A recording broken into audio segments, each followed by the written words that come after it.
नमस्कार मित्रों, कैसे हैं आप सब। एस्पेरेंटो आज मैं आप लोग के साथ शेयर करने वाला हूं कि किस तरीके से मैंने 2023 का प्रीलिम्स फर्स्ट अटेम्प्ट में क्लियर किया। और मैं कहीं से कोचिंग भी नहीं लिया और साथ ही साथ जॉब भी करता था। तो किस तरीके से मैंने फर्स्ट अटेम्प्ट में प्रीलिम्स क्लियर किया, मैं क्या पढ़ता था, उन सभी चीज़ों के बारे में आपको आज बताने वाला हूँ। मेरा क्या स्ट्रेटेजी था, मैंने किस बुक को फॉलो किया, मैंने करंट अफेयर वगैरह पे क्या मेरा स्ट्रेटेजी रहा, सारी चीज़ों को मैं बताऊँगा। दोस्तों ये वीडियो स्पेशली प्रीलिम्स के लिए मैं बना रहा हूँ। मेंस के लिए मैं एक वीडियो और बनाऊंगा और साथ ही साथ अभी तो मैंने मेंस लिखा है, मेंस मेरा क्लियर होगा कि नहीं होगा मैं खुद कह नहीं सकता हूँ। मेंस के रिजल्ट आने के बाद ही मैं कुछ बता सकता हूँ।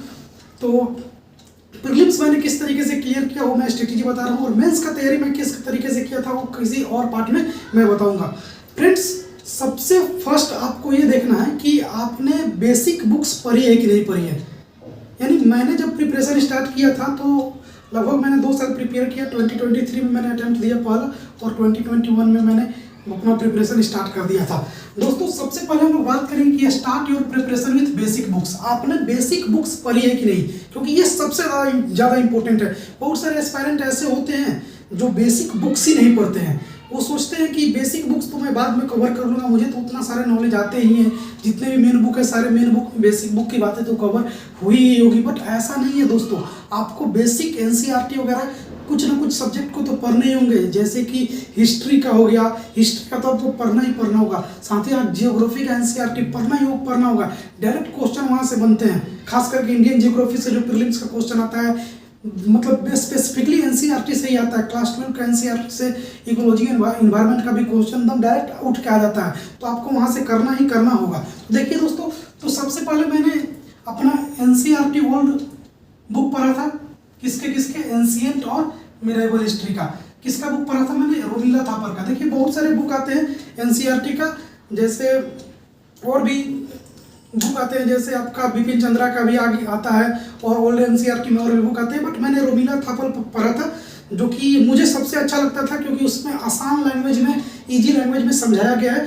तो मैंने रोमिला थापर पढ़ा था, वो बहुत ज़्यादा इफेक्टिव रहा मेरे प्रिपरेशन में, और बहुत सारे क्वेश्चन और मेरे डाउट वगैरह भी उससे क्लियर हुए, जिससे कि मैं मेंस प्रिपरेशन में काफ़ी मुझे हेल्प मिला। तो आप पढ़ सकते हैं रोमिला थापर एंशिएंट और मिडाइवल हिस्ट्री के लिए। साथ ही साथ मैंने मॉडर्न हिस्ट्री के लिए क्या पढ़ा था? मॉडर्न हिस्ट्री के लिए मैंने पढ़ा था स्पेक्ट्रम। साथ ही साथ मैंने क्लास नोट्स पढ़ा था। Class notes in the sense कि मैंने जहाँ से भी यूट्यूब वगैरह से जो क्लासेस करता था, मैं उसके लिए वीडियो बनाऊंगा कि मैंने कौन कौन टीचरों से क्या क्या हेल्प ली है, उसके लिए मैं अलग वीडियो बनाऊंगा। तो उसका अपना नोट्स बनाता था।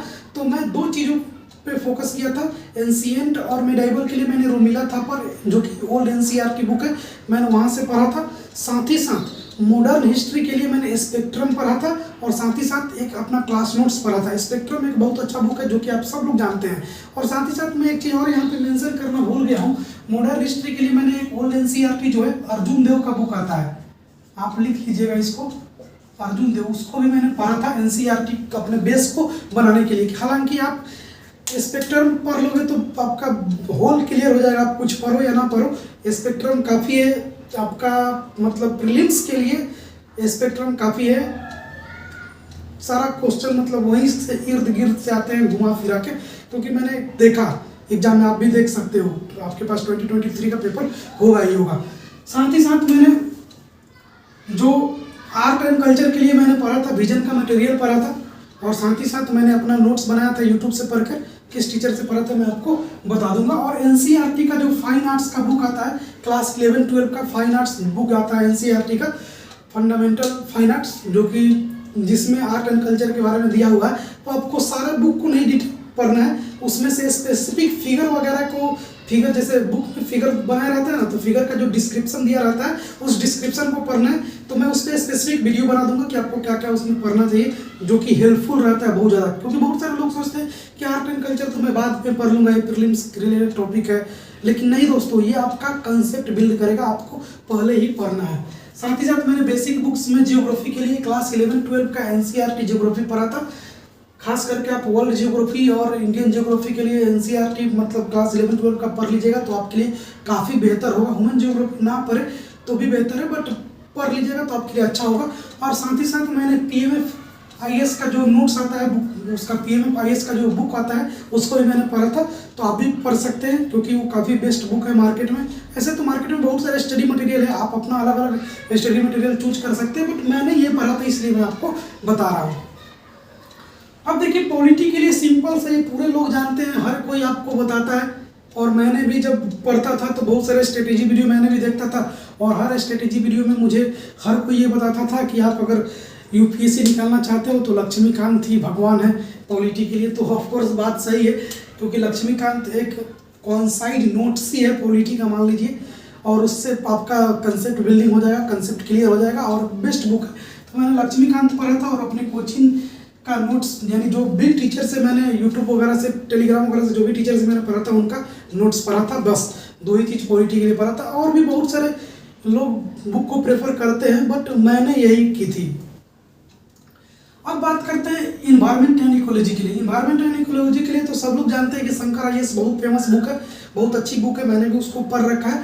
और शंकर IAS बुक को तो मैंने पढ़ा था, साथ ही साथ मैं अपने कंसेप्ट को बिल्डिंग करने के लिए, अपने कंसेप्ट को क्लियर करने के लिए मैं यूट्यूब पे आप जाइएगा, एक रोस्टेड जियोग्राफर करके YT चैनल है, उन्होंने पूरे यूट्यूब पे मैंने तो उनका टेलीग्राम से पढ़ा था, बट यूट्यूब पे अब उन्होंने डाल रखा है सारा का सारा वीडियो। तो वहाँ 27 या 28 वीडियो है इकोलॉजी और इन्वायरमेंट का, उन्होंने काफ़ी अच्छा समझा रखा है, तो मैंने वहाँ से पढ़ा था।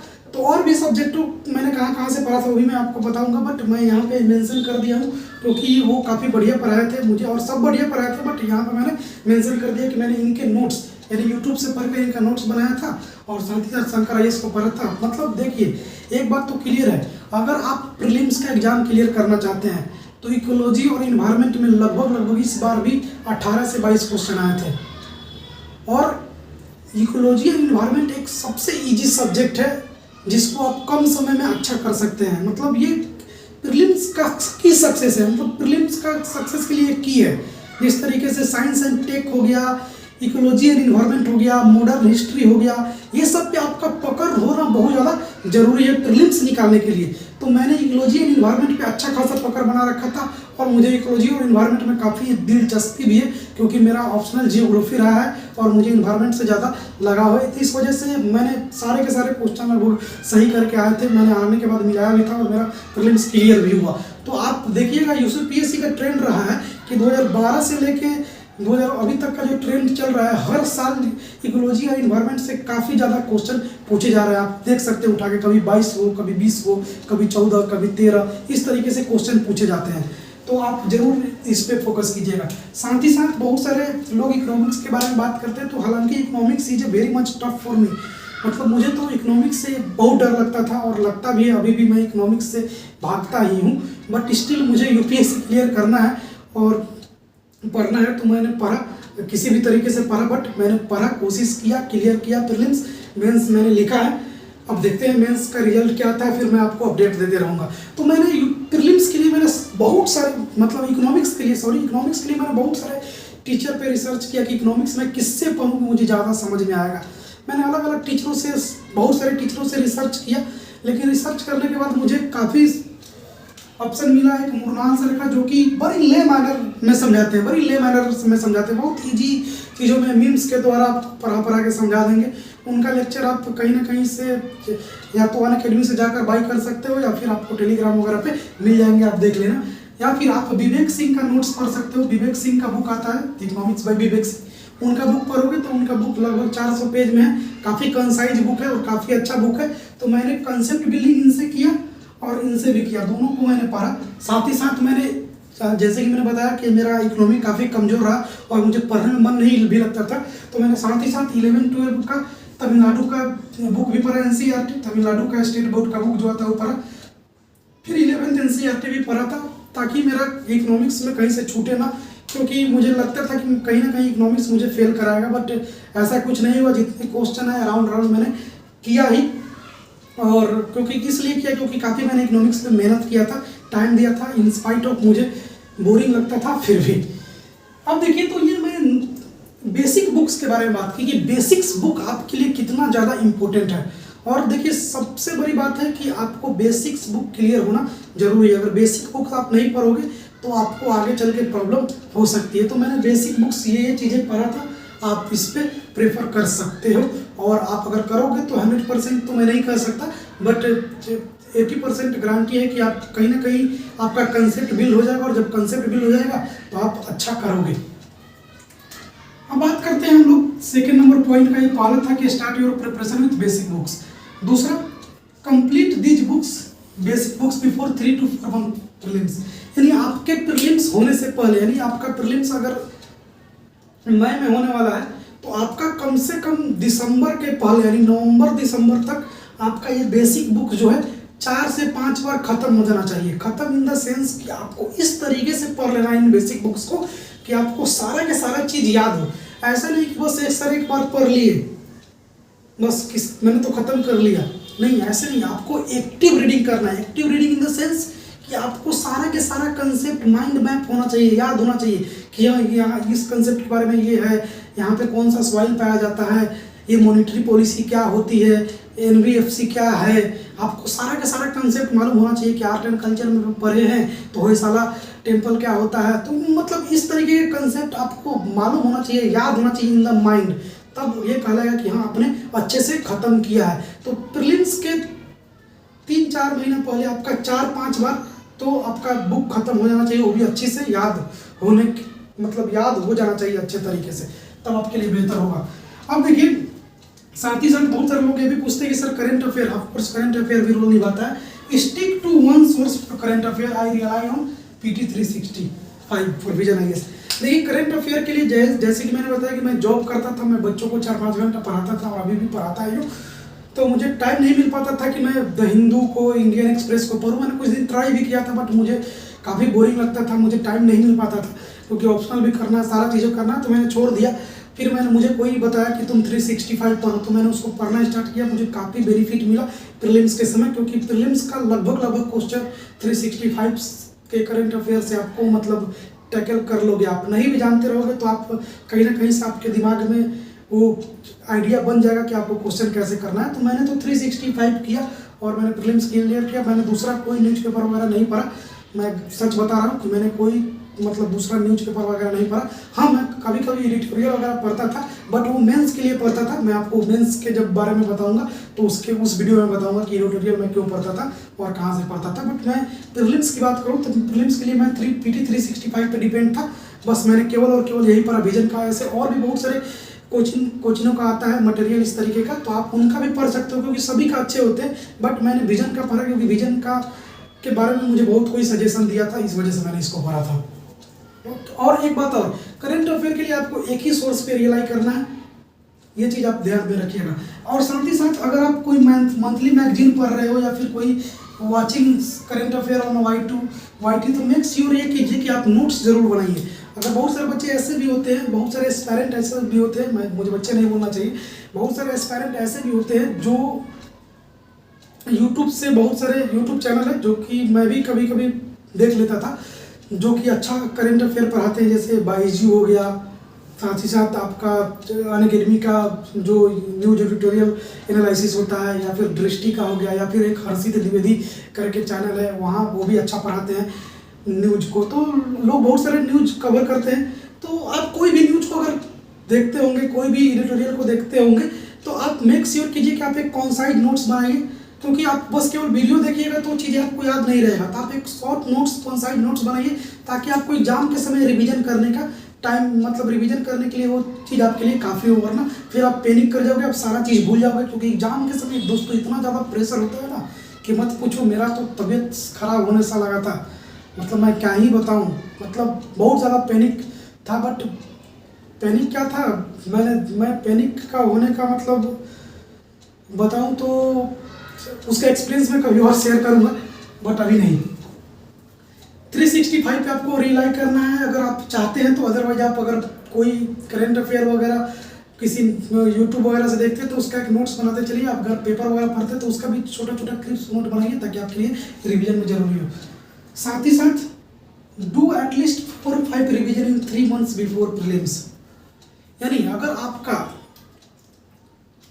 सारा चीज सिलेबस वगैरह सब कुछ कवर हो जाता है दिसंबर तक 4-5 बार आप रिवीजन भी कर लेते हैं, तो जब आप स्पेशली प्रीलिम्स के लिए पढ़ने जाइए जब जनवरी के बाद वाला 3-4 महीने का समय आता है जिसमें आप केवल और केवल प्रीलिम्स पे फोकस करते हैं, तो कोशिश कीजिए कि प्रीलिम्स एग्जाम होने से पहले 3 से 4 बार फिर से आपका जितना भी बेसिक बुक्स है, बेसिक चीज़ें, करेंट अफेयर हो गया या फिर जितना भी सर्वे वगैरह आता है, इकोनॉमिक सर्वे वगैरह, ERC रिपोर्ट वगैरह आता है, वो सारे चीज़ों को आप अच्छे तरीके से पढ़ लीजिए, 3-4 बार रिवीजन कर लीजिए, आपके लिए बेहतर होगा।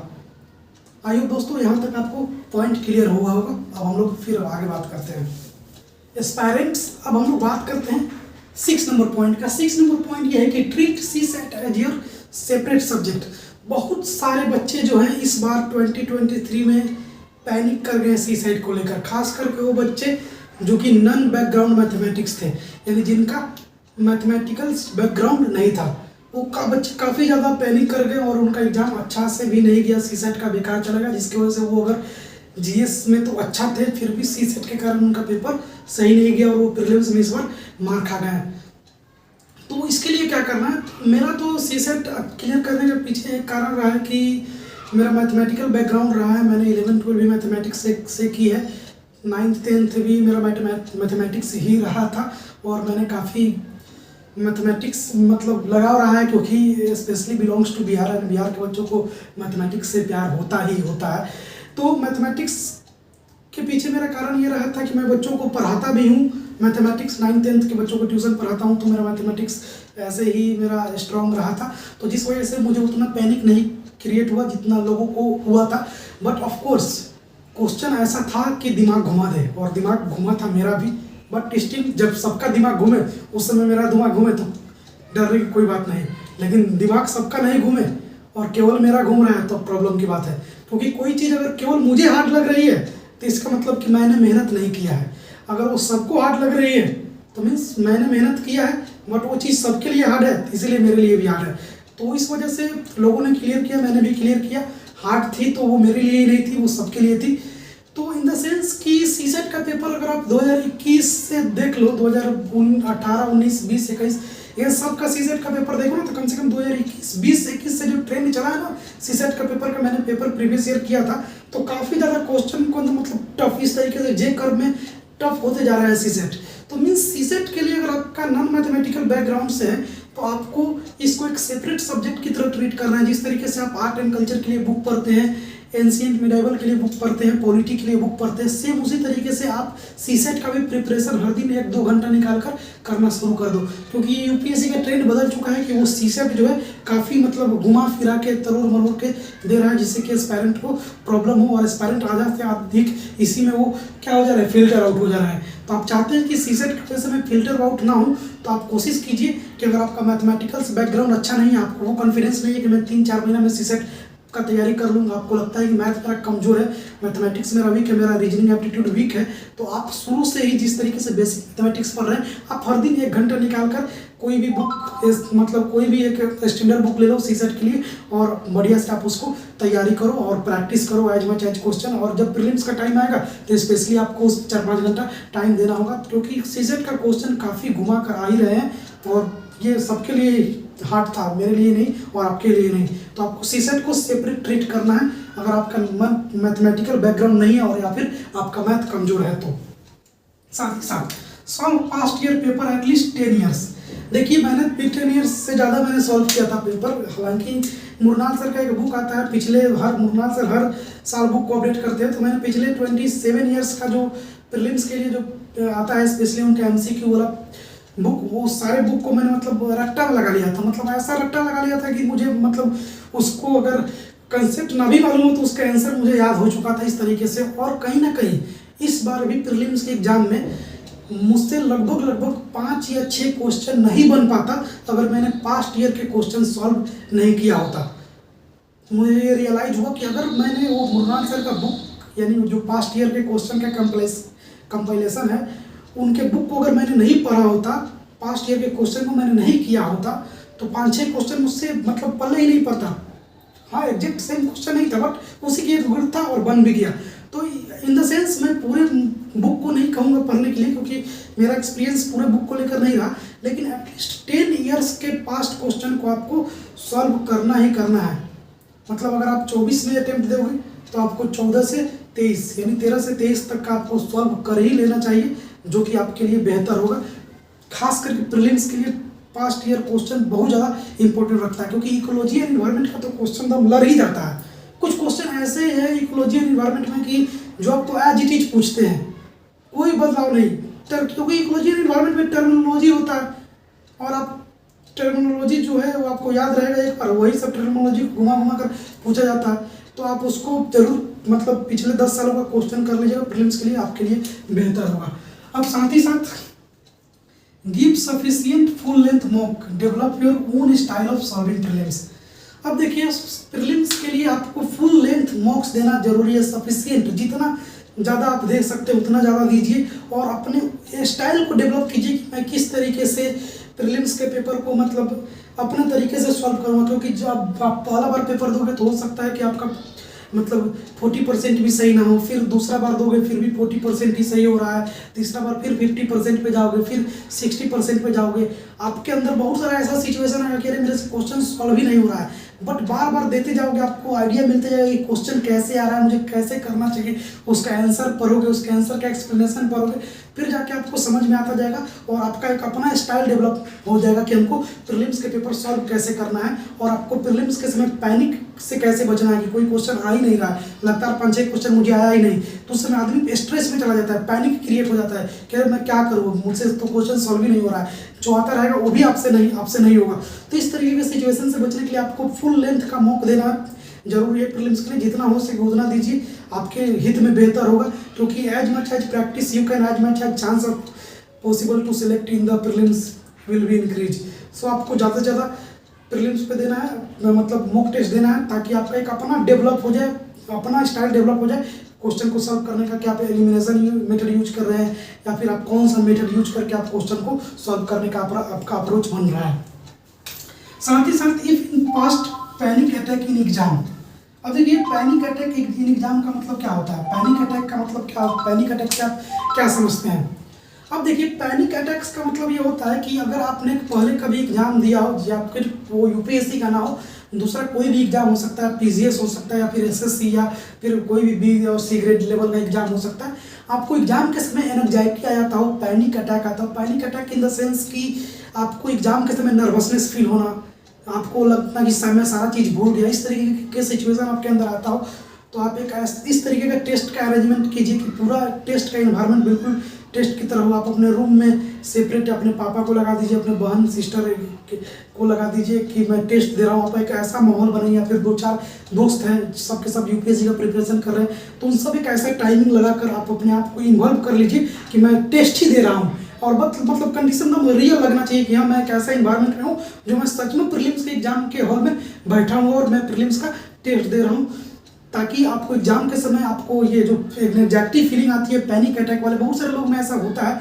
मैंने देखा है, खैर मेरे साथ तो ऐसा नहीं होता है, बट बहुत सारे लोग में ऐसा होता है, मैंने एग्जामिनेशन हॉल में बहुत सारे लोगों को देखा था, तो इस वजह से मैं ये बातें बता रहा हूँ कि अगर आपको पैनिक अटैक वाला सिचुएशन आता है, एग्जाम से आपको डर लगता है, तो इस तरीके के सिचुएशन के लिए आप एक इन्वायरमेंट बनाइए घर में दोस्तों के साथ, और 4-5 बार टेस्ट देने की कोशिश कीजिए, आपका वो डर खत्म हो जाएगा, और ज़्यादा से ज़्यादा मॉक टेस्ट जो है प्रीलिम्स का उसी तरीके से दीजिए ताकि आपका डर पूरे के पूरे एब्सोल्युटली खत्म हो जाए, क्योंकि मेंस में और प्रॉब्लम होता है। मेंस तो दोस्तों मैं क्या बताऊँ, मेंस का एक्सपीरियंस मैं शेयर करूँगा, मेरा रिजल्ट आने दीजिए, अब देखिए रिजल्ट क्या होता है, अब रिजल्ट आने के बाद मैं मेंस का एक्सपीरियंस शेयर करूँगा।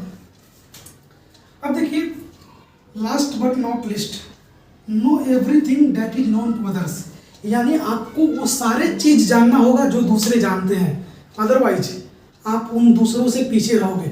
मीन्स अगर कोई दूसरा बंदा आर्ट एंड कल्चर पढ़ के गया है तो आपको भी आर्ट एंड कल्चर का सारा चीज़ आना चाहिए। ऐसा नहीं कि कोई दोस्त आपको फोन करके बोला अरे मैंने तो आर्ट एंड कल्चर पढ़ा ही नहीं, जरूरी थोड़ी है कि सारा क्वेश्चन आर्ट एंड कल्चर से ही आएगा, एक दो छूट जाएगा तो नहीं, उसके बाद को नहीं मानना है, आपको सारा का सारा चीज़ पढ़ के जाना है। हाँ अगर वो एलिमिनेशन मेथड जानता है तो आपको भी एलिमिनेशन मेथड आना चाहिए, अगर वो करेंट अफेयर को पढ़ा है तो आपको भी वो आना चाहिए, क्योंकि आप तभी कम्पीट कर पाओगे जब आप सामने वाला से ज़्यादा नॉलेज होगा, सामने वाला से ज़्यादा जानोगे तब। अदरवाइज कि अगर वो ये नहीं पढ़ा है मैं ये पढ़ लिया हूँ तो ठीक है, मगर वो सब पढ़ लिया, मैं कुछ नहीं पढ़ रहा हूँ तो फिर बेकार है। यानी दूसरा जो भी चीज़ जानता है वो आपको भी जानना जरूरी है। तो दूसरा क्या क्या जानता है वो सब आपको बहुत सारे जगहों पे मिल जाएगा कि मैंने यहाँ से ये पढ़ा, मैंने वहाँ से ये पढ़ा, मैंने ये पढ़ लिया, मैंने वो पढ़ लिया। वो सब चीज़ आपको जानना चाहिए और आपको उसके बारे में आइडिया होना चाहिए, क्योंकि हर कोई एक ही सोर्स पढ़ रहा है। जैसे पॉलिटी है तो लक्ष्मीकांत, तो वो सब चीज़ आपको भी पढ़ा हुआ होना चाहिए, तभी आप कर पाओगे। अदरवाइज अगर आप दूसरों से कम जानोगे तो गारंटी है कि आप इस कंपटीशन में जो नेक्स्ट कट कंपटीशन है उसमें आप फेल कर जाओगे। अब देखिए, मैंने 10 स्टेप तो बता दिया कि आपको किस तरीके से क्लियर करना है और मैंने किस तरीके से क्लियर किया। लेकिन सबसे ज़्यादा बच्चे जो हैं ये भूल करते हैं कि वो बेसिक बुक को नहीं पढ़ते हैं। तो मैं फिर से आपको एफर्ट दे रहा हूँ कि आपको बेसिक बुक को क्लियर करना है, क्योंकि आपका बेसिक बुक्स जो है ना अगर क्लियर हो जाता है तो सोचिए कि 80% जो है प्रीलिम्स आपका कवर हो गया और 20% जो है आपका करंट अफेयर जो कि पीटी 365 वगैरह पढ़िएगा तो आपका क्लियर हो जाएगा। क्योंकि इकोलॉजी इन्वायरमेंट के लिए करंट अफेयर से भी क्वेश्चन आता है। आपका साइंस एंड टेक हो गया तो साइंस एंड टेक के लिए आपको न्यूज़पेपर या फिर पीटी 365 से पढ़िएगा तो सारा के सारा साइंस एंड टेक का क्वेश्चन वहाँ से आपको मिल जाएगा प्रीलिम्स का। तो देखिए, प्रीलिम्स का में कामयाब होना चाहते हैं तो मैंने जहाँ तक ऑब्जर्व किया और मैंने फर्स्ट अटैम्प्ट में प्रीलिम्स निकाला, अभी 2023 का प्रीलिम्स सबसे हार्ड प्रीलिम्स माना जा रहा है अभी तक का बीएससी हिस्ट्री का। तो मैं मॉडर्न हिस्ट्री के लिए स्पेक्ट्रम को फॉलो किया था, साथ ही साथ मैंने अपना कोचिंग मटेरियल को फॉलो किया था जहाँ से मैंने नोट्स वगैरह बनाए थे। मॉडर्न हिस्ट्री के लिए स्पेक्ट्रम आप पढ़ लीजिए, साथ ही साथ आप इकोनॉमिक्स के लिए मुरनाल सर का जो प्रीलिम्स का हैंड आउट आता है उसको पढ़ लीजिए।